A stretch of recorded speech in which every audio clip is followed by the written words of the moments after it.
Assalamualaikum warahmatullahi wabarakatuh. Selamat pagi. Pernahkah Anda merasa emosi menguasai diri dan mempengaruhi keputusan Anda? Hari ini kita akan belajar bagaimana mengelola emosi untuk meraih kesuksesan dan kesejahteraan.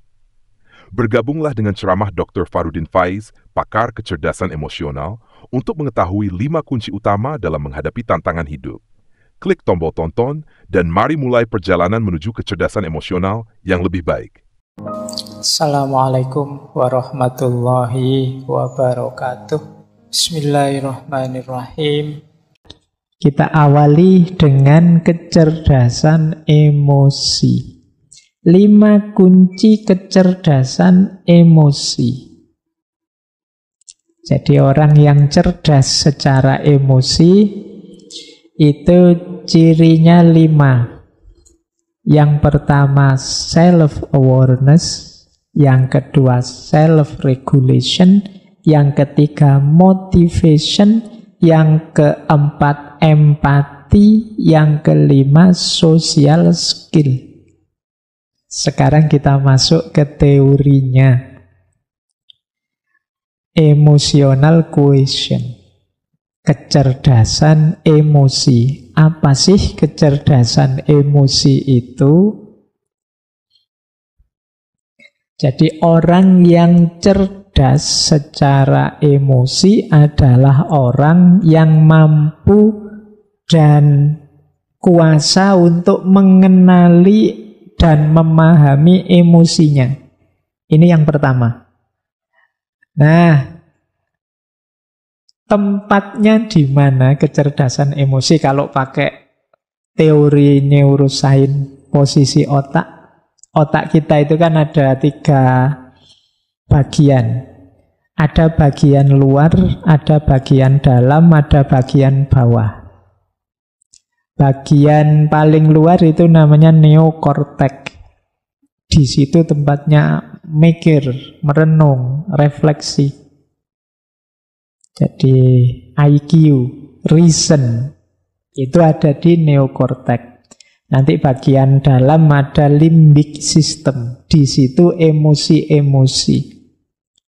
Ada yang paling bawah namanya reptilian complex atau akal reptil. Kalau ini insting. Insting untuk bertahan hidup, insting untuk mencari selamat, insting untuk berketurunan, dan lain sebagainya. Itu yang paling bawah, mungkin daerah dekat leher sini. Ada yang lebih dalam untuk emosi-emosi namanya limbic system. Yang paling luas, paling besar itu neokortek. Nah, kecerdasan emosi itu ya ketika aspek reason ketemu dengan aspek emosi. Jadi kecerdasan emosional itu mudahnya bagaimana kita mengelola emosi kita secara rasional. Jadi dia adalah persilangan antara reason dan emotion. Jadi berarti ya reasonnya juga dipakai dalam rangka mengendalikan emosi. Makanya ada yang bilang kecerdasan emosi itu dari subconscious menuju conscious. Dari bawah sadar menuju sadar. Jadi emosi bawah sadar itu kan emosi yang otomatis keluar dari diri kita. Ini kalau tidak dikendalikan oleh reason, oleh unsur neokortek tadi, ya kadang-kadang meleset tadi. Ada beberapa cerita yang saya suka, yang biasanya dipakai orang untuk mengilustrasikan pentingnya emosi dalam hidup. Bahwa emosi itu bahkan perannya lebih besar daripada sekedar akal intelektual, IQ. Kita ke Arab, ke Madinah. Cerita tentang Sayyidina Abu Bakar, sahabatnya Rasulullah. Jadi satu ketika beliau ini sedang ngobrol-ngobrol bersama Rasulullah di depan masjid. Tiba-tiba datang beberapa orang yang rupanya benci Abu Bakar. Mendekat ke Abu Bakar, terus orang ini maki-maki. Pokoknya ngomong jelek-jelek tentang Abu Bakar. Abu Bakar ya karena beliau orang baik, ya beliau sabar, diam saja. Ndak mengabaikan orang yang ngomong aneh-aneh ini. Tetap beliau fokus pada Rasulullah. Rasulullah tersenyum melihat perilakunya Abu Bakar. Terus ngobrol dilanjutkan. Nah, orang yang maki-maki tadi kan tambah sebel. Wong saya maki-maki kok dicuekin. Tambah dia maki-maki lagi ke Abu Bakar. Nambah lagi maki-maki. Berulang sampai 3 kali. Yo, Abu Bakar juga manusia kan? Bolak-balik dimaki-maki yo panas juga. Akhirnya Abu Bakar mungkin saking jengkelnya jawab akhirnya. Jadi tidak diam saja, bales maki-maki juga. Nah, begitu Abu Bakar bales maki-maki, Rasulullah yang tadi tersenyum, terus berdiri, terus pergi. Wah, Abu Bakar tidak enak. Wah, masalah ini mesti. Nah, setelah itu Abu Bakar mengejar Rasulullah. Beliau bertanya, wahai Rasulullah, mengapa kok tadi senyum-senyum begitu saya jawab, kok terus panjenengan pergi menjauh dari saya? Kata Rasulullah, tadi waktu engkau dimaki-maki dan sabar diam saja, malaikat-malaikat hadir di sekelilingmu. Jadi supportermu, mendukungmu sepenuh hati dalam kesabaranmu. Nah, aku juga jadi kerasan karena malaikat banyak hadir. Tapi begitu engkau bales, begitu engkau juga ikut-ikutan maki-maki, ya malaikatnya pergi. Setan-setan yang datang. Yo, karena yang datang setan-setan, ya aku pergi. Baik, cerita keempat. Jadi kelihatan ya, paling tidak dari cerita-cerita tadi bahwa emosi itu penting. Dia bisa membalik nasib kita. Dia bisa menentukan keputusan kita. Seperti cerita Genghis Khan tadi. Dia bisa jadi surga atau neraka kita seperti cerita samurai tadi. Dia bisa menghadirkan malaikat atau menghadirkan setan. Nah, itu ceritanya. Nah, ini asumsi-asumsinya. Jadi asumsi itu dasar berpikirnya. Kenapa kok terus ada kecerdasan emosi? Yang pertama, dalam hidup ini sebenarnya emosi itu lebih mewarnai kita. Jadi kita itu menanggapi sesuatu biasanya yang muncul dulu itu rasa atau emosi kita. Baru setelah itu pikiran bermain. Jadi orang itu lebih banyak disituasikan oleh emosinya, bukan oleh pikirannya. Jadi kalian seneng dulu misalnya yang suka ngaji ini, suka dulu dengan ngaji ini, alasannya belakangan. Yang setuju filsafat sama anti filsafat itu mesti suka dulu dan atau tidak suka dulu baru cari argumen. Nah, itu manusia. Jadi manusia itu lebih disituasikan oleh perasaan dan emosinya. Baru kemudian pikiran merespon yang kedua. Pikiran itu kalau sudah merespon, biasanya terus dia menyimpulkan, kalau sudah begitu muncul tindakan. Jadi dari emosi masuk ke pikiran, kemudian muncul perilaku dan tindakan.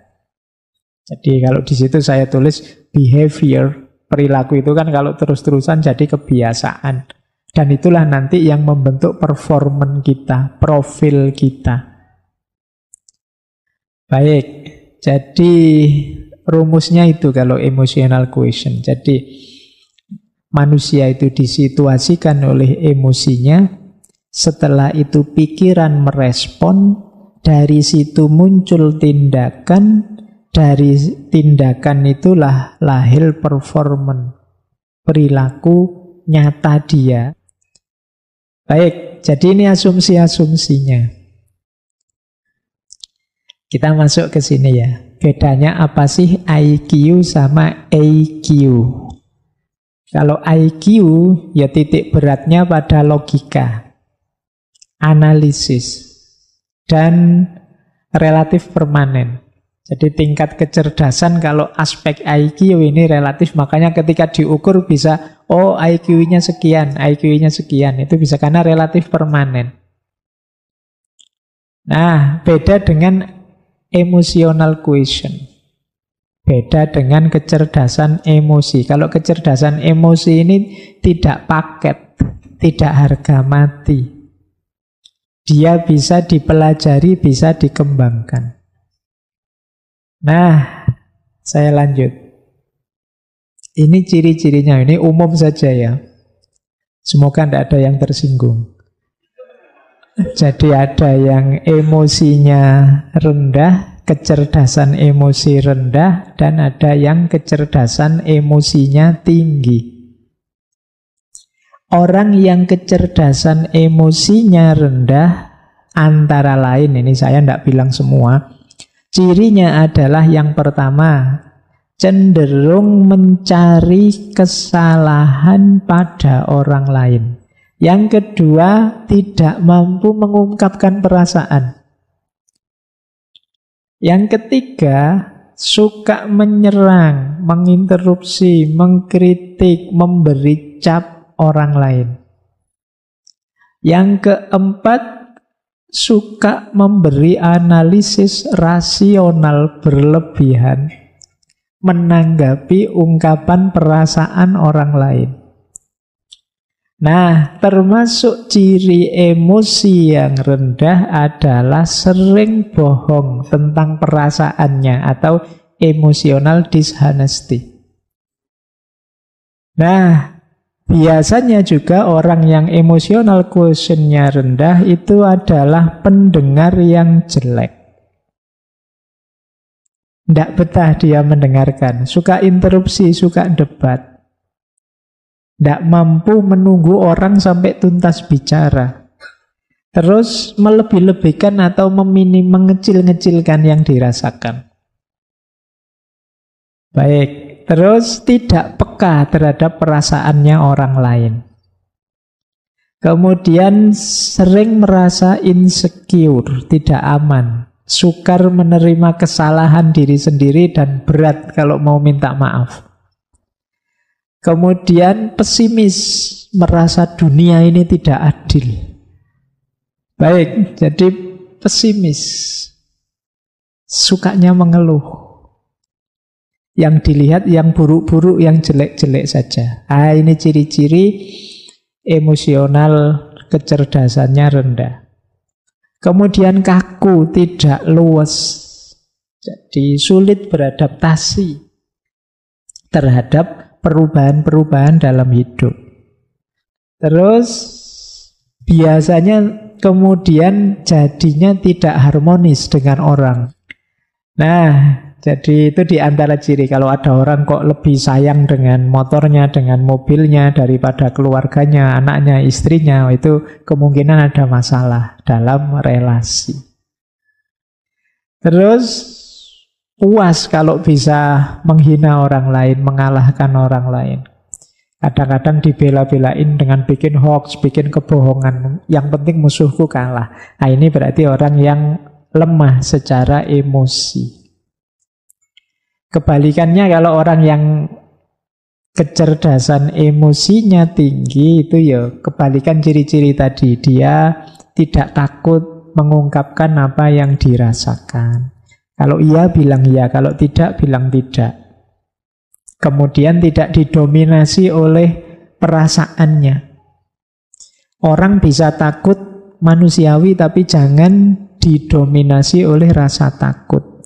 Orang bisa kecewa, ya wong manusiawi, tapi ya jangan terus hidupmu hancur gara-gara satu kekecewaan kecil. Jadi tidak didominasi oleh perasaan.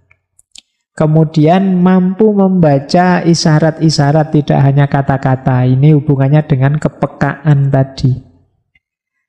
Nah, kemudian orang yang cerdas emosi itu melakukan segala sesuatu karena dirinya sendiri. Tidak tergantung atau mudah terpengaruh oleh segala yang di luar dirinya. Jadi dia bisa memotivasi dirinya. Kemudian kebalikannya orang yang rendah emosinya, dia optimis, orang yang cerdas emosi itu. Kemudian nyaman kalau membicarakan perasaannya, tidak malu-malu.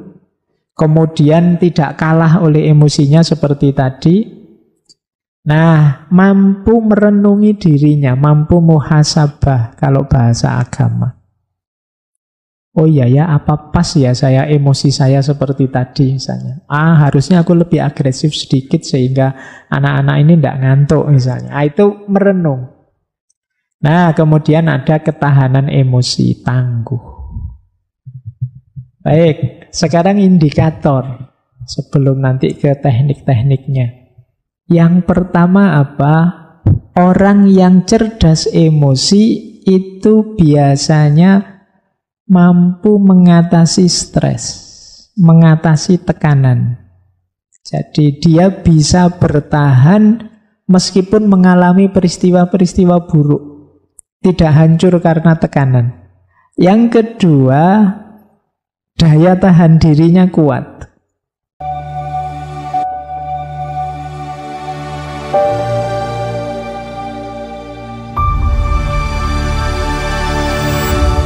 Jadi mampu menahan diri. Nah, ini ciri kedua. Jadi orang yang cerdas emosi itu punya daya tahan diri yang bagus. Punya ketangguhan, keuletan, kesabaran mengikuti proses. Saya tahu tidak ada yang instan, maka ya saya ikuti prosesnya. Ini mampu mengendalikan diri. Yang ketiga, orang cerdas emosi itu mampu mengelola suasana hati seperti yang dia inginkan. Jadi biasanya orangnya tenang. Ada masalah ya, tapi bukan berarti aku harus gelisah. Ada problem ya, kadang-kadang ya sedih, kadang-kadang ya ruwet hidup ini, tapi ya tenang saja.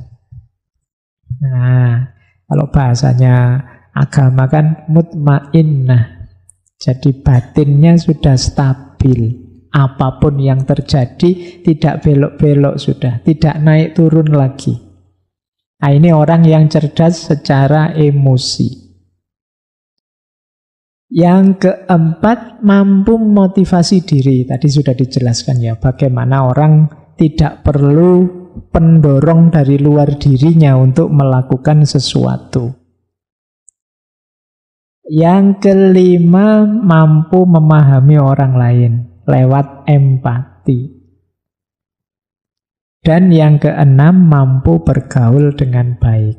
Kok punya teman pintar sekali bergaul, di mana-mana disukai. Ini berarti kecerdasan emosinya tinggi.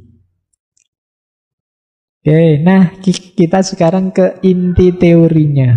Sejak tadi belum inti, masih pengantar.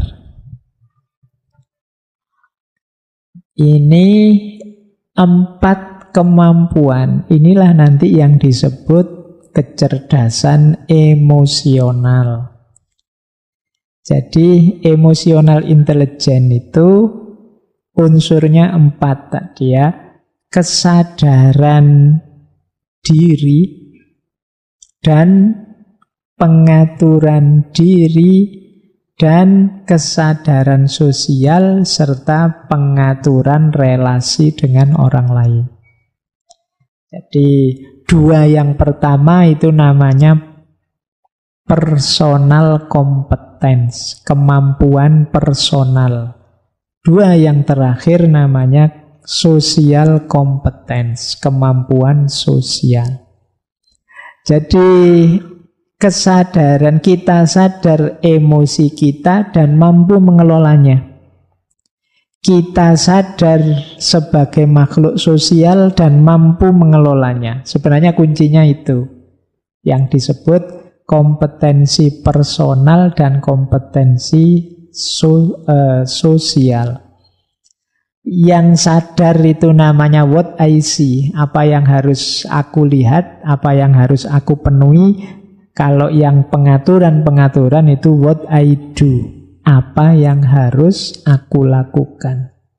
Jadi yang disadari dan yang dilakukan, baik sehubungan dengan diri kita sebagai pribadi maupun diri kita sebagai makhluk sosial.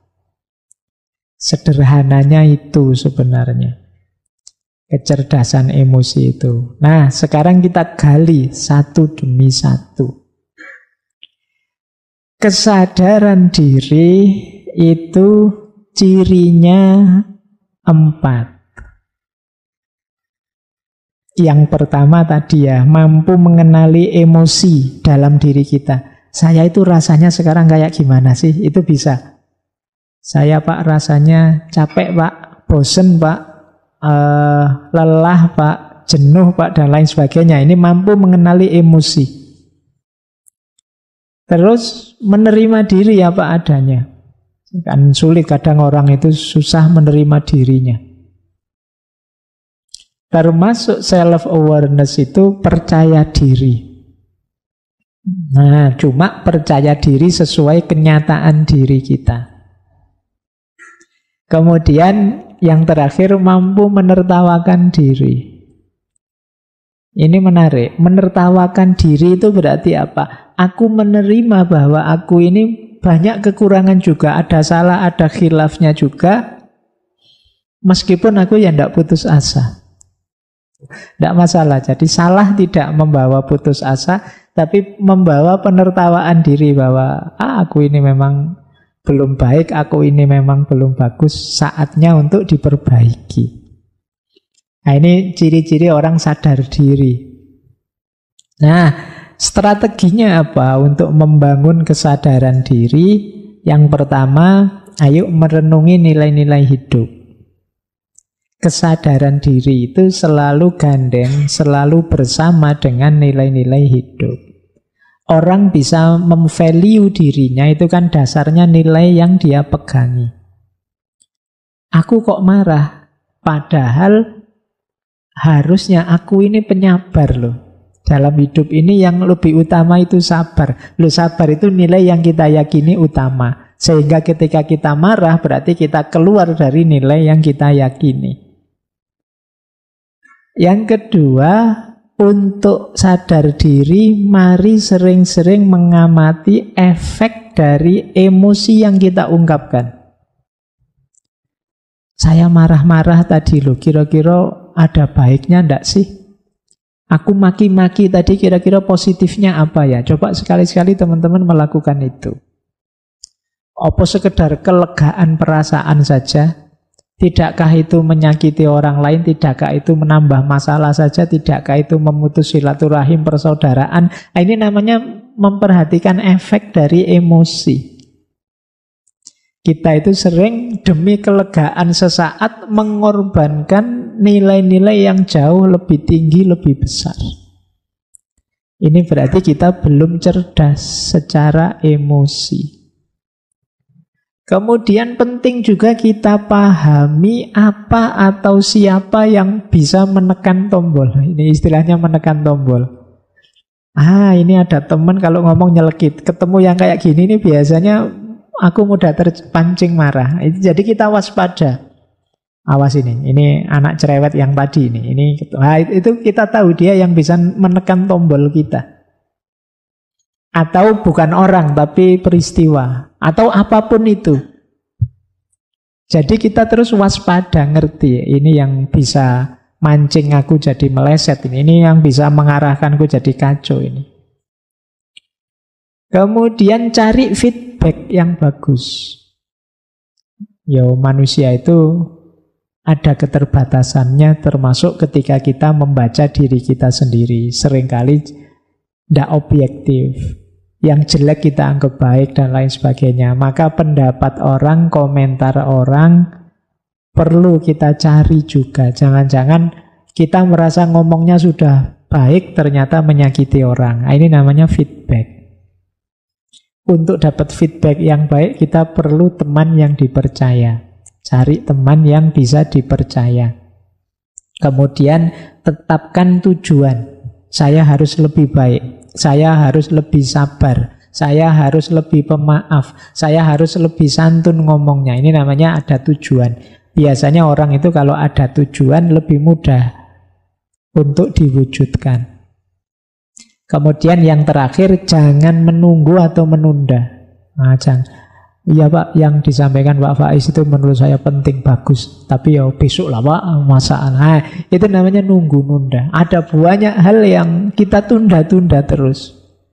Mungkin kalau kebaikan yang kita ketahui sudah kita jalankan semua, itu kita sudah bisa jadi superhero harusnya. Tapi kan sebagian besar kita tunda. Mau bantu orang, besok saja. Mau belajar, nanti saja kalau sudah. Akhirnya ya banyak yang keteteran. Kita tidak jadi cerdas secara emosi karena ditunda terus. Kemudian manajemen, self-management, menata diri. Kalau sudah mengenali diri, sekarang menata diri. Menata diri ya cirinya 4. Yang pertama, kontrol dan pengarahan. Saya mampu marah, saya mampu sayang, saya mampu jengkel, saya mampu takut, dan lain sebagainya. Cuma menggunakannya pas, itu namanya mampu ngontrol. Kemudian ciri orang yang bisa self-management itu berpikir sebelum bertindak. Mikir dulu, jangan pukul dulu, mikir belakangan. Dibalik. Jadi dipikir dulu, apapun yang mau dilakukan coba dipikir dulu. Itu namanya kemampuan self-management. Berintegritas dapat dipercaya. Jadi orang yang teguh pada prinsip, pada nilai, pada pendiriannya. Ini namanya orang yang berintegritas. Dan dia dapat dipercaya. Jangan takut dengan saya jujur kok. Saya kalau disuruh jaga rahasia, ya saya jaga beneran. Nah, ini namanya berintegritas. Kemudian mampu beradaptasi menghadapi keragaman. Strateginya 4 untuk memudahkan self-management. Yang pertama apa? Kendalikan self-talk.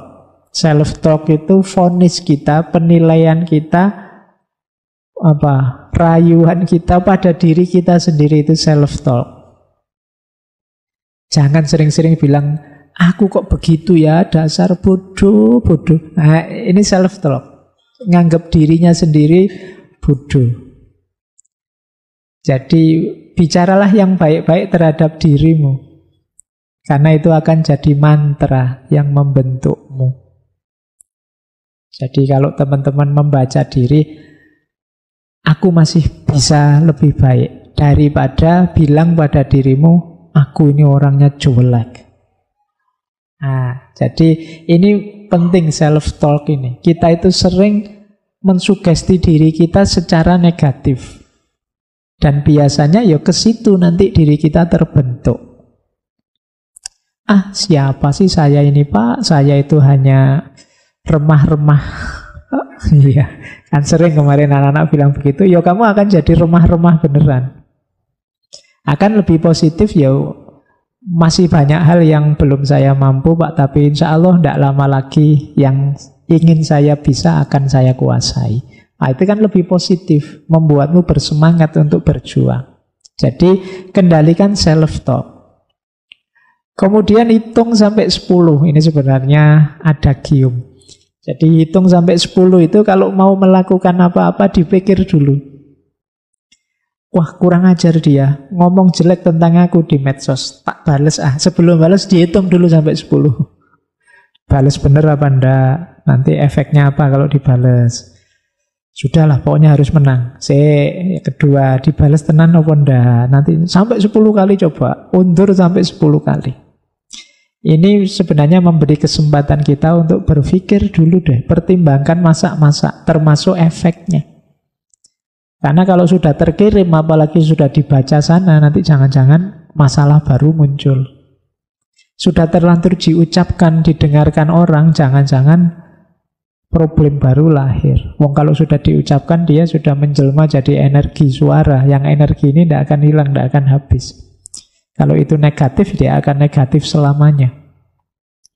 Kemudian ada lagi tips yang bilang banyak senyum dan gembira. Itu mencerahkan pikiran. Ya kalau kita merengut saja, kalau kita susah diajak ketawa, diajak senyum, itu biasanya sepaneng kalau bahasa Jawa nih. Kaku, tegang terus. Itu ndak enak. Bergaul dengan teman yang kaku kayak gini kan ndak enak. Ndak bisa diajak guyon. Dari mana mas? Dari belakang. Kan sulit, ndak enak. Mau kemana? Mau ke depan. Nggak bisa diajak guyon. Baik, ya hidup ya sekali-sekali ada sendaguronya. Butuh dalam rangka apa? Biar pikiran jernih. Kok jalan kaki saja mas? Emangnya mau ngerangkak apa? Marah terus kita. Oke, baik ya. Jadi banyak senyum biar segar. Ini sebenarnya analogi dari optimis lah. Segala sesuatu itu tergantung caramu menanggapi kok. Apalagi yang terakhir itu, dari segala sesuatu kita bisa mengambil pelajaran yang positif. Waduh, saya salah kemarin itu Pak. Alhamdulillah saya sekarang dapat pelajaran baru. Jadi kesalahan jadi pelajaran. Sehingga kita tidak putus asa, sehingga kita tidak sedih terus-terusan. Mungkin ini caranya Allah memberiku pelajaran, sehingga aku ngalami yang tidak enak, ngalami yang buruk. Besok semoga lebih baik lagi hidupku. Nah, ini self-management. Yang ketiga, social awareness, kesadaran sosial. Ya antara lain tadi ya, kalau tadi memahami emosi diri, kalau sekarang memahami emosinya orang lain. Mampu berempati. Saya tahu kamu sedang prihatin, sedang sedih. Sudahlah, urusan dengan saya nanti saja kalau sudah tenang. Ini namanya mampu berempati. Saya tidak suka sih dengan kamu, tapi kamu sedang berbelasungkawa. Sudahlah, musuhannya nanti sajalah sekarang. Saya minggir dulu biar kamu tidak tambah sedih. Ini namanya punya kecerdasan emosional yang tinggi. Jadi tidak egois, yang dipikir dirinya sendiri saja, tapi juga mampu memposisikan diri di posisinya orang lain. Kemudian mampu berorganisasi. Kalau pas jadi pimpinan, dia jadi pemimpin yang baik. Kalau pas jadi yang dipimpin, dia juga jadi rakyat yang dipimpin yang baik. Ini namanya social awareness. Disuruh merintah ya bisa, diperintah ya mau. Ini namanya social awareness. Kemudian orientasi melayani. Orientasi melayani itu yang ada di pikiran kita, apa yang terbaik yang bisa aku berikan pada orang lain. Apa yang paling bagus yang bisa aku berikan pada mereka. Itu namanya orientasi melayani. Dan jadi pendengar yang baik. Nah, strateginya apa untuk kesadaran sosial ini? Ini saya terjemah acak saja. Terjemahnya kayak ceramah ya. Senyum, salam, sapa, sopan, santun. 5S, tidak cuma 3S. Jadi senyumlah, hidup ini indah. Salam dan sapa menunjukkan kita peduli pada orang lain. Sopan itu akhlak, santun itu adab. Jadi ini nanti jadi kunci kehidupan sosial yang baik.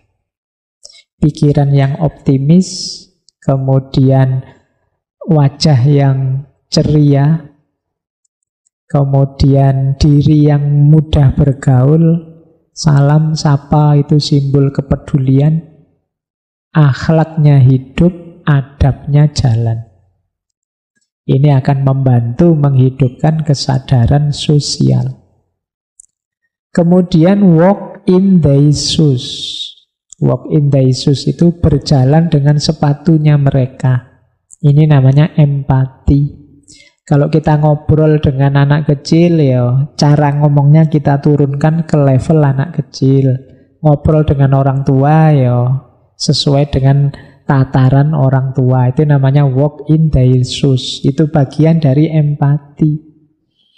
Nah, yang keempat, meningkatkan kemampuan nonverbal. Membaca nonverbal tadi. Intonasi suara, ekspresi wajah, bahasa tubuh, gestur, dan lain sebagainya. Nah, ini kita juga harus cerdas. Jadi berhadapan dengan orang itu kadang-kadang dia kesulitan mengungkapkan tapi kelihatan dari gelagatnya. Baik, nah ini yang keempat. Skill dari kecerdasan emosional yaitu relationship management. Jadi mampu mengatur, memanage hubungan dengan siapa saja. Tidak hanya harus dengan istri atau dengan anak atau dengan pacar, dengan siapa saja. Cirinya 4. Yang pertama, mampu menjalin hubungan. Banyak orang yang sulit menjalin hubungan. Nah, yang kedua, mampu menemukan dasar yang sama dan membangun kebersamaan. Jadi biasanya orang itu suka melihat aku dan kamu bedanya apa. Tapi orang yang punya kemampuan relationship management itu justru lebih melihat samanya apa. Wah, kita sama-sama senang ngaji filsafat nih. Meskipun nanti mungkin di medsos gegeran lagi. Tapi kan ada yang dilihat dasar yang sama. Jadi kalau Bhinneka Tunggal Ika itu yang difokusi yang ikanya. Jadi wah sama-sama orang Jogja, meleset orang Jogjanya ya kita sama-sama Muslim, meleset Muslimnya kita sama-sama Indonesia kok, meleset Indonesianya kita sama-sama warga dunia, meleset warga dunianya kita sama-sama manusia, meleset manusia ya kita makhluknya Allah semua lah ya. Jadi ini namanya kesadaran membangun kebersamaan. Jadi selalu ada alasan untuk kita hidup bersama, saling rukun. Kemudian persuasif. Jadi persuasif ini biasanya lawannya agresif. Agresif itu ingin menguasai, ingin mendominasi, ingin menang-menangan. Tapi kalau persuasif, ya saling mempengaruhi dalam kebaikan dengan cara yang baik. Kadang-kadang diartikan membujuk, merayu, itu kan persuasi. Jadi karakter orang yang bagus, manajemen hubungannya itu persuasif. Jadi mendorong orang, membangkitkan orang tanpa harus mendominasi, tanpa harus memaksa, tanpa harus menyerang. Kemudian komitmen, dedikasi, dan melayani. Jadi hidup bersama itu kan biasanya kan ada kesepakatan-kesepakatan bersama. Ada keinginan bersama, cita-cita bersama. Nah, orang yang canggih pengaturan emosinya itu mampu berkomitmen. Jadi, wah ini urusan bareng-bareng kita bersama. Tidak apa-apalah saya sedikit berkorban, yang penting keinginan kita bersama tercapai. Ini namanya komitmen. Kemudian dedikasi. Dedikasi itu yang mempersembahkan diri untuk demi kebersamaan. Nyambung dengan melayani tadi. Nah, strateginya jujur, terbuka, memahami. Jadi kalau kita jujur itu enak. Orang tahu apa yang kita inginkan, apa yang kita sukai atau tidak kita sukai. Kemudian terbuka. Orang terbuka itu enak karena dia masih bisa diajak ngobrol, dia masih bisa diajak diskusi, dia masih bisa saling menasehati. Karena kalau orang sudah tertutup, mengklaim dirinya yang paling benar, paling tinggi, paling baik, paling bagus, dia tidak akan bisa saling dengan kita. Dia pasti inginnya dia lebih tinggi, kita di bawahnya. Kalau sudah seperti ini ya sulit untuk membangun hubungan yang baik. Makanya ada hadis yang menyatakan kita harus menolong saudara kita, baik yang zalim atau yang mazlum. Zalim ini ingin berposisi di atas, mazlum itu yang memposisikan dirinya di bawah. Dua-duanya harus kita tolong, karena relasi yang zalim dan mazlum ini relasi yang tidak sehat, bahkan relasi yang tabrakan dengan semangat tauhid. Jadi terbuka dan mau memahami, mau menerima kritik, mau ngaku, mau memperbaiki kalau salah. Itu kan enak. Kita punya teman dikritik tidak marah. Kalau pas salah ya dia ngaku, begitu sadar salah dia siap memperbaiki. Kita lebih senang teman yang seperti ini daripada teman yang mungkin pinter tapi ingin menang terus, ingin unggul terus, tidak mau disalahkan. Maka kembangkanlah mental ini kalau ingin jadi pribadi yang menyenangkan, disukai. Kemudian akui kalau kita memang salah dan siap memperbaiki. Nah, ini strategi kedua. Yang ketiga, mengakui yang dirasakan orang lain. Ini bagian dari empati tadi. Kemudian hargai setiap momen kebersamaan. Jadi kan ada orang itu kalau pas bareng-bareng malah tidak saling peduli, saling cuek. Ya ini berarti kurang bagus relationship manajemennya. Kemudian tidak pelit. Kalau ingin jadi pribadi yang menarik, yang cerdas secara emosi, ya mari latihan untuk tidak pelit. Ini sebenarnya pelajaran dari kurban. Ini besok kan kita mau berkorban. Dunia ini masih tetap tertib, aman, enak, nyaman karena banyak orang yang masih mau berkorban. Kalau semua orang egois, tidak mau berkorban, dunia ini mesti kiamat. Jadi di antara rahasia relationship management itu ya kesediaan untuk saling berkorban, tidak pelit. Baik. Nah, kalau ini tips umumnya. Untuk mengembangkan kecerdasan emosi kita, pertama yuk kita terus-menerus membaca diri kita. Tanpa henti. Kenapa kok tanpa henti? Karena kita itu bukan barang mati. Jadi mungkin kita berubah seiring pengalaman yang kita peroleh.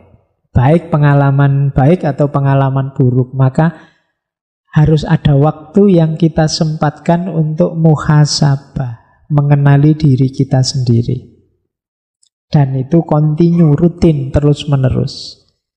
Kemudian kita pahami apa sih tujuan hidup kita ini. Ini akan membuat kita lebih semangat menjalaninya.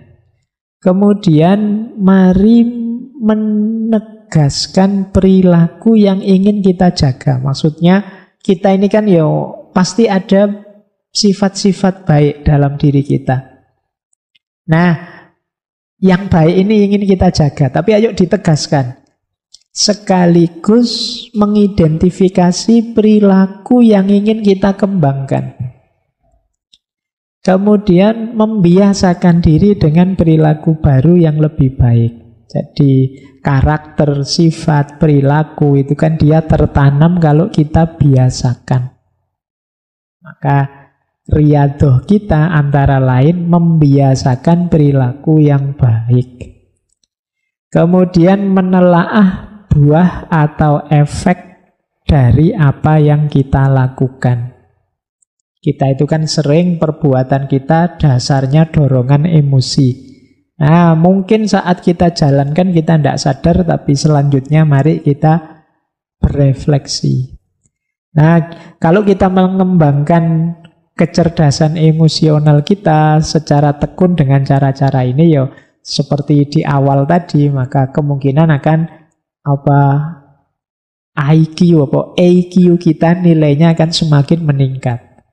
Jadi kecerdasan emosi kita akan meningkat. Kalau tadi disebut bahwa ini sekitar 40% lebih menentukan kesuksesan kita, ya berarti kita sudah punya 40% variabel.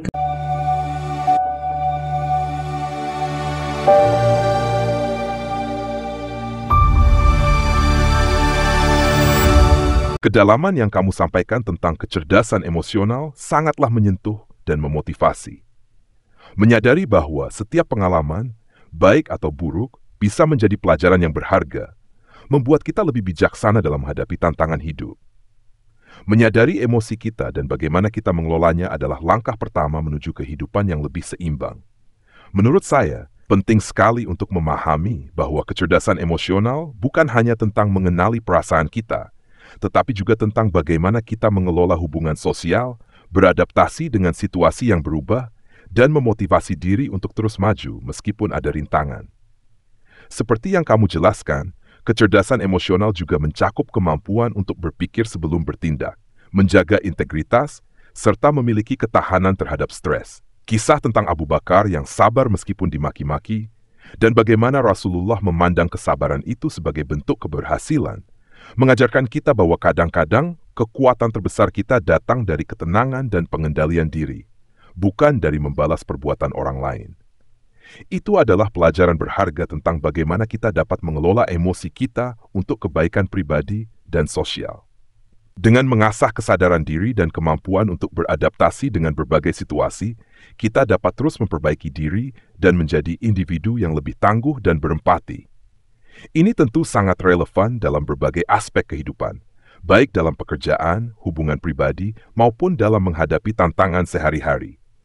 Semoga pelajaran yang dibagikan dapat membantu kita semua untuk menjadi lebih cerdas secara emosional dan hidup lebih bahagia dan harmonis.